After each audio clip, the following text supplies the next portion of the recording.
We've received this lovely jacket, which on the care label is written leather, but it is not a real leather, it's a bonded leather. So let me explain what it is. It's made by leftover hide, including his dust and shavings, and then it's sprayed, gluing into a back of a hard fiber surface. So during the finish process, it is then dyed and coated with a polyurethane to give it a nice sheen and make it look like a real leather, but it's not.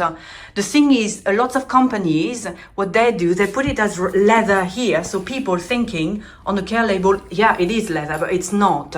What are the risks with dry cleaning bonded leather? First of all, it can really lose its shape because the backing fabric may separate from the leather, because you can see here, it's glued onto it, so it can lose its shape.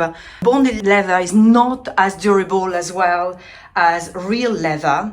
It doesn't last as long, and also it's prone to crack and peel, and it's very then difficult to repair. So I just thought I'd let you know, just look out for that.